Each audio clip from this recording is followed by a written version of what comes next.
Ahora vamos a la polea móvil. Una polea es móvil cuando su eje puede cambiar de posición, subiendo o bajando a medida que la cuerda se tira o afloja respectivamente. Bueno, es totalmente distinta la polea móvil de la polea fija. Es totalmente distinta. La polea móvil trabaja de esta manera y la correa admite esta distribución que se ve acá. Esta es la polea móvil.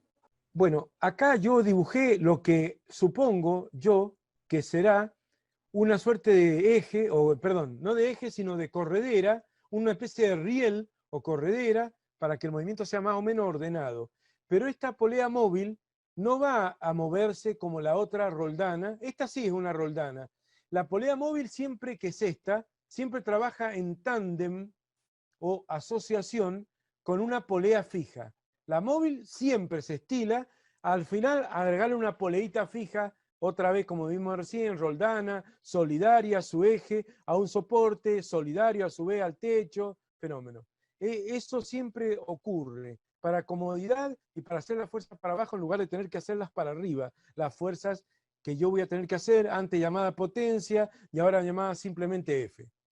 Y la fuerza antes llamada resistencia y ahora simplemente P minúscula es el peso que ven ahí.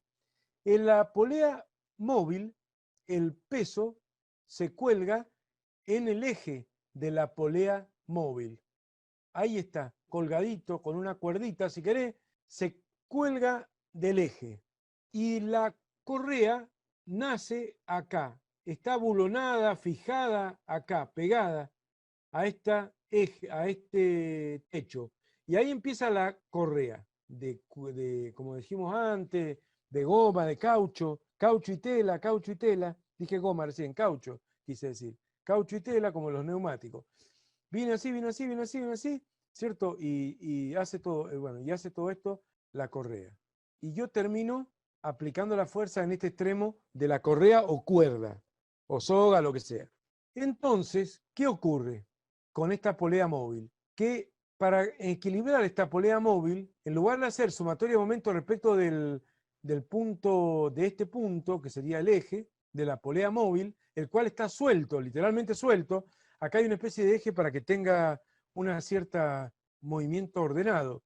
Lo que ocurre es que esta polea móvil termina descansando en este punto. Este punto lo tenemos que considerar el punto B como el punto de apoyo. Claro, el apoyo está en A, porque en A está fija la correa. Pero bueno, A y B están sobre la misma vertical. Esta es como el apoyo.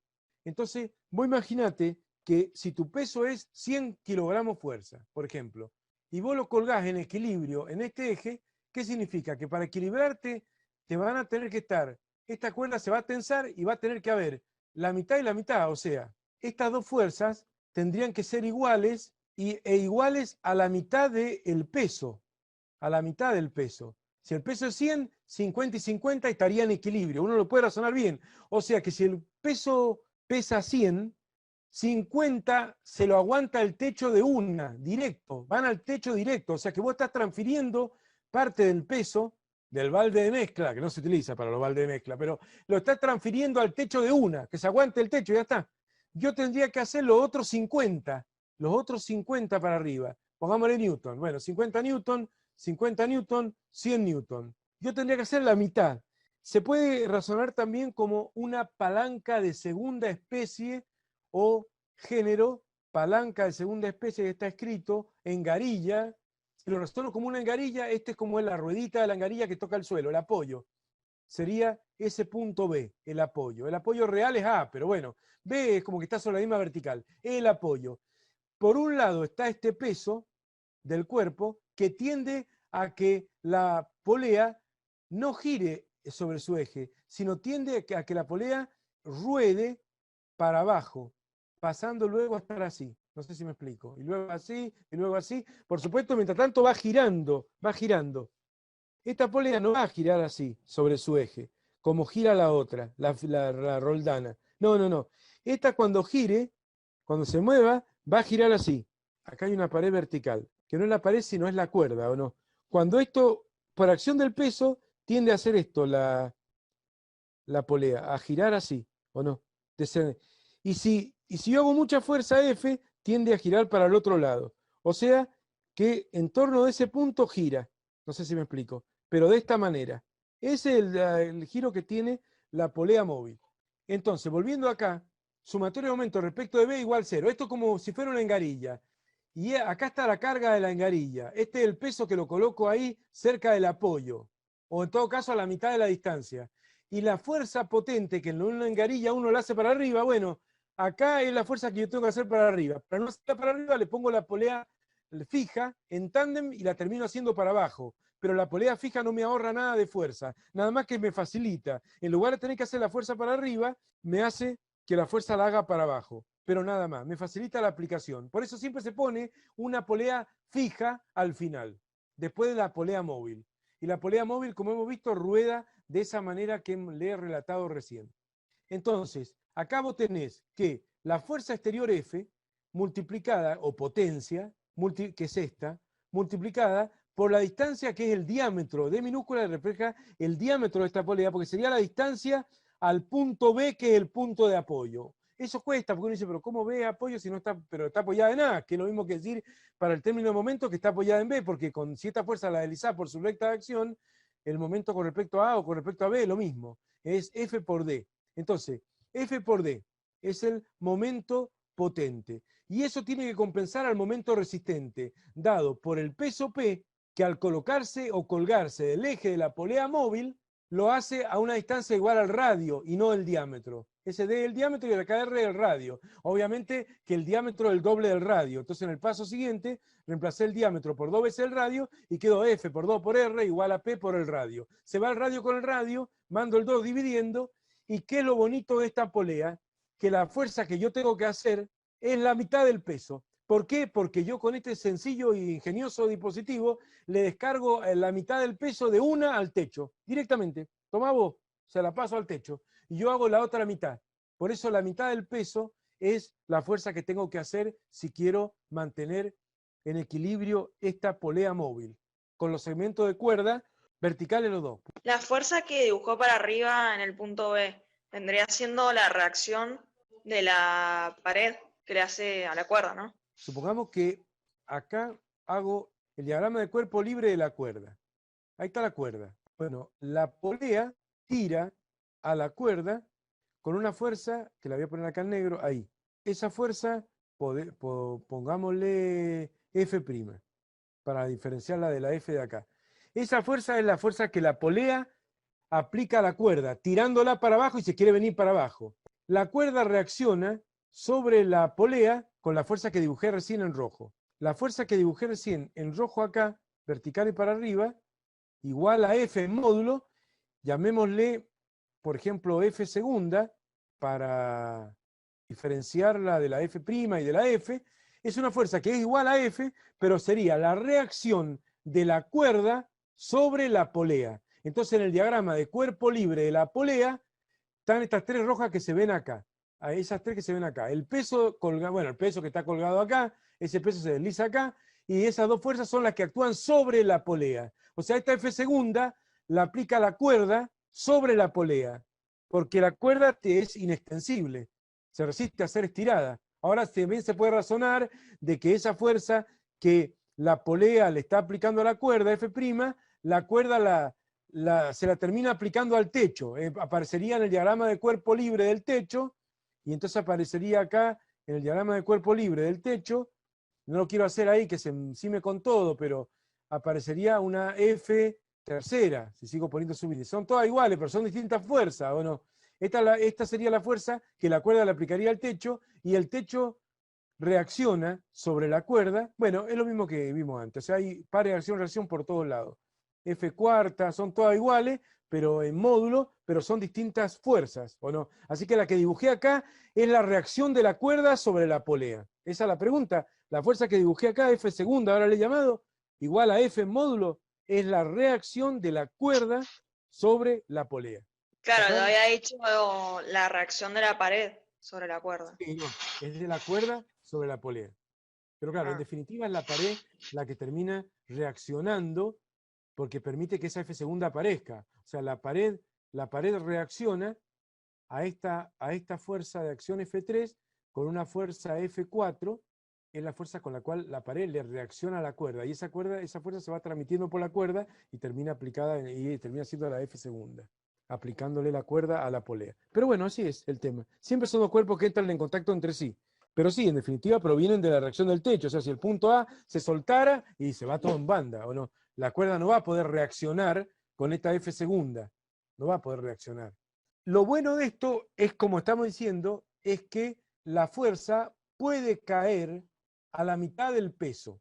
Cae a la mitad del peso o puede caer, porque en la polea móvil, a diferencia de la polea fija, que vimos recién que la polea fija no importa la dirección de los segmentos de cuerda, en la polea móvil sí importa la dirección de los segmentos de cuerda, como vamos a ver ahora. Acá hice un dibujo medio extremo y lo hice, no es que sea útil y no debería hacerse, no debería pasar esto, pero hice este dibujo. Esto no debería ocurrir, pero hay un problema que está en el trabajo práctico sacado de pruebas de la facultad, seguramente, del galénico que la filtra de la facultad y demás, donde surge este tema, esta pregunta sobre este aspecto desfavorable que tiene la polea móvil. La polea móvil no da sorpresa en realidad porque uno la dispone ya de antemano con el punto A donde la cuerda está anclada a la viga superior o techo de manera tal que quede vertical este segmento de cuerda. Y luego esto queda vertical, este no es un soporte que se pueda mover de lugar, está todo fijo, está todo ya construido. Entonces vos tenés la situación como la mostrada acá y el máximo ahorro de fuerza que tiene la polea móvil, que permite ahorrar la mitad del peso del cuerpo. Hacer una fuerza acá en este extremo igual a la mitad del peso. Eso es útil, ¿o no? Muy útil. Uno hace la mitad de la fuerza.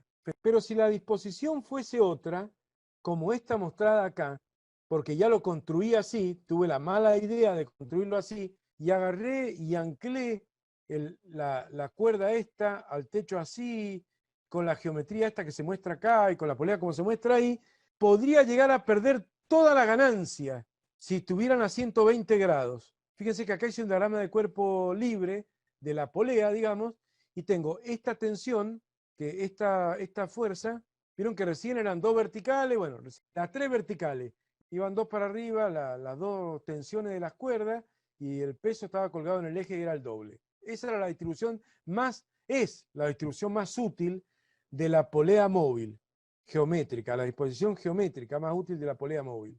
Esa es la distribución más útil. Pero si la distribución fuera esta otra, el equilibrio debería darse acá. Lo vemos acá, cómo sería el equilibrio. Tenemos esta fuerza a 120 grados con la otra y a 120 grados con el peso y a 120 grados con el peso. O sea, tendríamos esta cuerda a 30 grados, digamos. Si acá corre una horizontal, la pongo como referencia a la horizontal, puedo ver que acá tengo el 90 grados entre el peso y la horizontal y 30 más. Bueno, si están formando 30 grados, supongamos que estén formando 30 grados las cuerdas, las dos cuerdas con el techo acá. 30 grados acá, bueno, al otro lado, acá también 30 grados. Por la disposición geométrica, esos 30 de acá, bueno, si hago acá otra vez ese eje horizontal, que ahí donde nacen las fuerzas, puedo ver que este ángulo también valdría 30, por ser alterno interno entre paralelas con esta, 30 más 90, 120. Y 30 más 90, 120, y 120 más 120 más 120, 360. Bueno, ahí se puede ver que se llegaría a un equilibrio en una situación francamente desfavorable, donde la fuerza F sería igual al peso. O sea, si lo hago así, ya pierdo toda la ganancia de la polea móvil. Y termino trabajando como si fuera una polea fija, porque la única fuerza que tengo que hacer que equilibre eso, créanme, tres fuerzas iguales, separadas por ángulos iguales, si se ponen a sacar las cuentas van a ver que está en equilibrio este sistema. Por eso hice esta circunferencia, para demostrar que tres vectores iguales, separados por una distancia angular igual, por un ángulo igual, da equilibrio. De la misma manera, si yo agarrara y hiciera cuatro vectores iguales, separados por ángulos iguales, o sea, 90 grados, 90, 90, 90, los cuatro vectores iguales estarían en equilibrio, ¿no?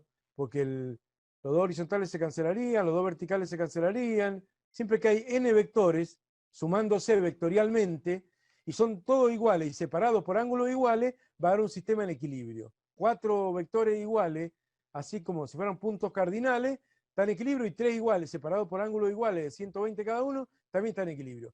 Y ahí tenemos que entonces F igual a P, y perdí toda la efectividad. Si siguiera, y siguiera, y siguiera, y siguiera inclinando, podría pasar que la fuerza que tendría que hacer fuera mucho mayor, mucho mayor. Yo de pronto, si la distribución fuese otra, yo podría tener fuerzas así, ¿o no? Y tendiendo casi hasta infinito, si hiciera que tuvieran más abiertos todavía los segmentos de cuerda. O sea, es algo que no conviene para nada, meterse con la dirección de los segmentos de cuerda de la polea móvil. Entonces, para recordar y que sepan, la polea móvil está muy bonita, ahorra la mitad del peso, pero ojo, siempre que se mantengan los segmentos de cuerda, todos los mismos, paralelos entre sí, todos verticales, los segmentos de cuerda, tanto los dos segmentos de cuerda de arriba como el que está abajo, como el peso, que siempre va a ser vertical, por supuesto. Todos verticales, ahí ahorra al máximo fuerza, y si empiezo a hacer macanas y hacer otra disposición, entonces voy a perder efectividad y le voy a tener que hacer fuerzas mayores a la mitad del peso, pudiendo ser iguales al peso cuando los ángulos son de 120 grados, como lo vimos recién, o mayores, mayores, mayores, mayores, indefinidamente. En la medida que esto tiende a ser horizontal, más y más grande. Horizontal totalmente no va a poder ser nunca la cuerda, porque con una fuerza horizontal no podés equilibrar un cuerpo vertical, de ninguna forma, pero puede acercarse a tender a una horizontal.